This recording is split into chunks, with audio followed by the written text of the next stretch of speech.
Bismillahirrahmanirrahim. Dans ce cours, on va voir ce que l'on appelle al-huruf al-shamsiyya ou al-huruf al-qamariyya. Al-huruf, c'est le pluriel du mot harf. Harf, ça veut dire lettre. Huruf, des lettres.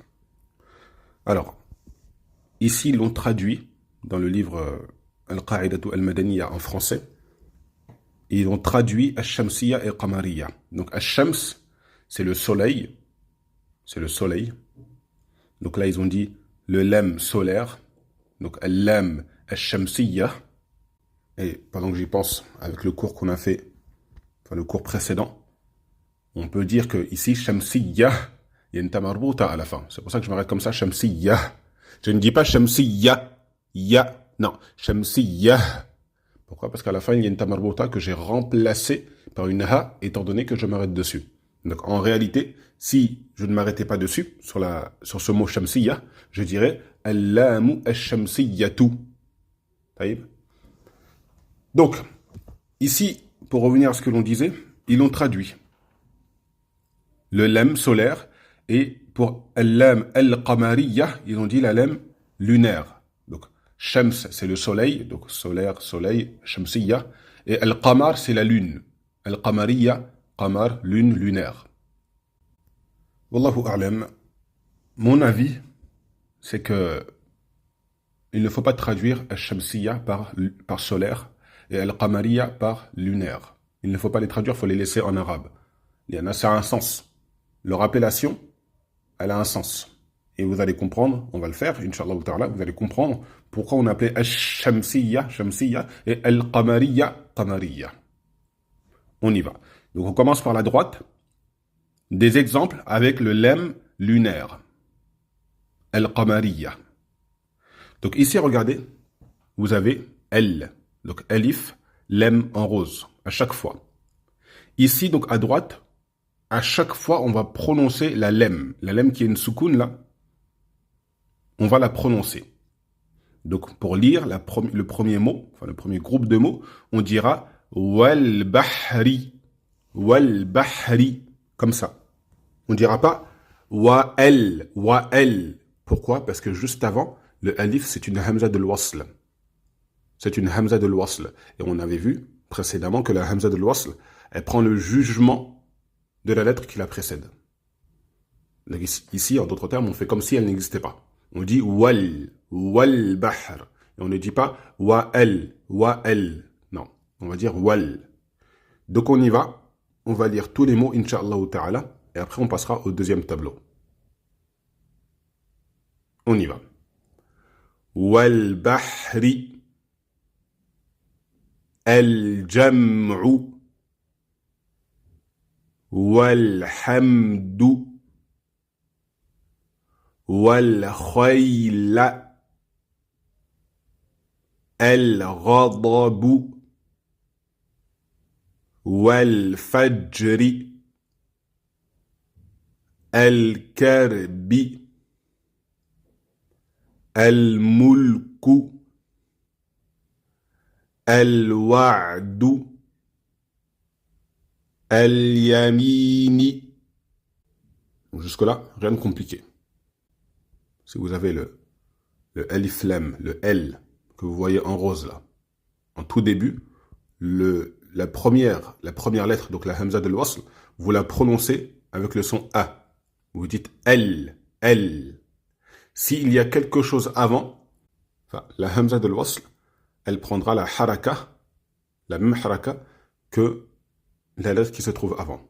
Ou, imma vous dites ça, imma vous dites que elle sera effacée à l'oral. Vous faites comme si elle était muette. Wal bahru. On ne dit pas wa'al bahru. C'est un exemple. Si je veux dire dans la maison du professeur. Enfin, dans, on le traduit, enfin, en arabe, on dit fi, bayti, bayti. Ici, il termine par i parce qu'il y a fi, ça on verra plus tard, Inch'Allah ta'ala. Donc, fi, bayti. Nous, ce qui nous intéresse, c'est comment on va faire la liaison entre i, bayti et el mudarrisi. Est-ce que je dis, par rapport à ce qu'on a vu là, est-ce que je dois dire fi, bayti, el mudarrisi? Ou je dois dire fi baytil mudarrisi. Essayez de l'écrire pour que ce soit un peu plus clair. Je vais répéter, Inch'Allah ta'ala. N'hésitez pas à écrire parfois. Pour avoir les idées bien claires, écrivez. Si vous pouvez. Donc j'ai dit fi bayti, donc ba, ya, ta, avec la kasra en dessous, et en dessous de la ta. Ensuite, el-mudarrisi. El-mudarrisi. Même si vous laissez juste el. C'est lui qui nous intéresse. Bayti, el. Est-ce que je vais dire fi bayti el-mudarrisi ou fi baytil mudarrisi? Je vais faire la liaison. On fait la liaison, d'accord? Car on a dit que la hamza de l'osl, elle va prendre la haraka qui la précède. Ou on fait comme si elle n'était pas présente. Donc on passe directement de i à la lem. Baytil mudarrisi. On y va pour la lem, les exemples de la lem, ce qu'ils ont écrit la lem solaire. Ash-shamsiyya. Avant de commencer, regardez bien. Là, on a alif lam, donc L en rose, comme pour ce qu'on a vu précédemment. Cette fois-ci, quand vous observez bien, vous regardez que la lettre qui est juste après la lem, elle a une shadda. Elle a une shadda. Rappelez-vous le petit W là. On va appuyer sur la lettre, qui nous indique que l'on va appuyer sur la lettre. Cette shadda là, lorsque vous la trouvez après L, vous ne prononcez pas la lem. Je répète. Lorsque vous trouvez une shadda après L, vous ne prononcez pas la lem. Donc ici, on dira at-tarabun.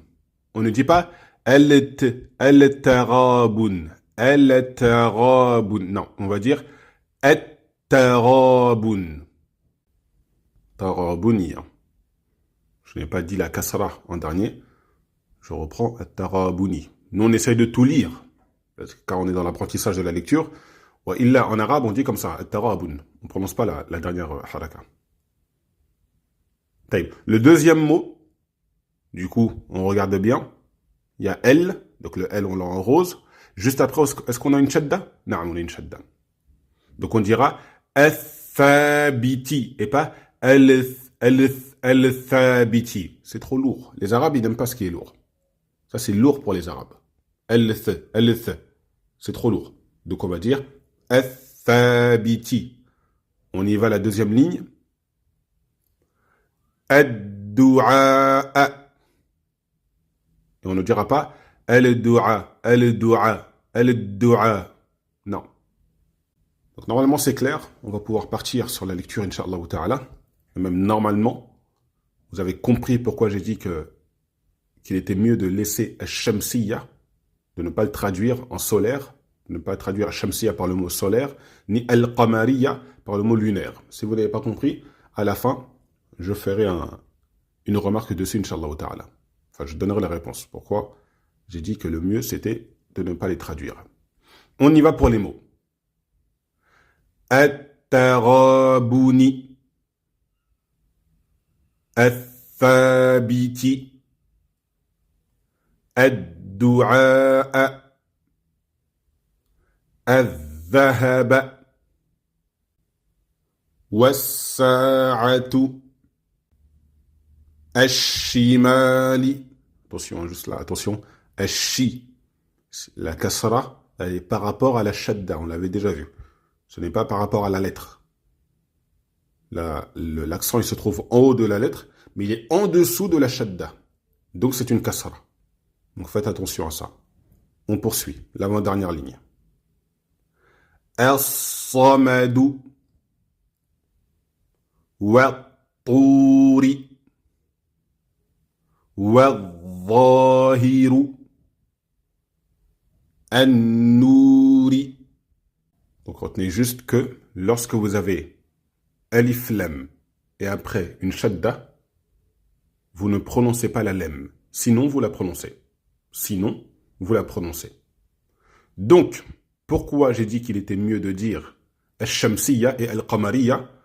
Parce que al-qamariyya, regardez, lettre al-qamariyya, le tableau de droite, on va prononcer la lem. Comme dans le mot al-qamariyya. Alors que si je vous dis lunaire, c'est pas parlant du tout. Ce n'est pas parlant du tout. Pareillement pour ash-shamsiyya. Les lettres ash-shamsiyya. Est-ce qu'on dit les lettres al-shamsiyya? Non. On va dire ash-shamsiyya. Comme pour le mot, regardez la troisième ligne, le mot de gauche, ash-shimali. Vous avez vu? On ne prononce pas la lemme. Pourquoi? Parce qu'il y a une shadda juste après. Comme dans le mot ash-shamsiyya. Donc c'est pour ça que moi je vois que le mieux c'est de ne pas les traduire et de les laisser en arabe. Wallahu a'lam. Qu'Allah Azza wa Jal nous facilite et nous augmente en science et qu'il nous pardonne ainsi qu'à nos proches et qu'il nous fasse mourir sur l'islam et la sunna. Walhamdulillahi Rabbil Alamin.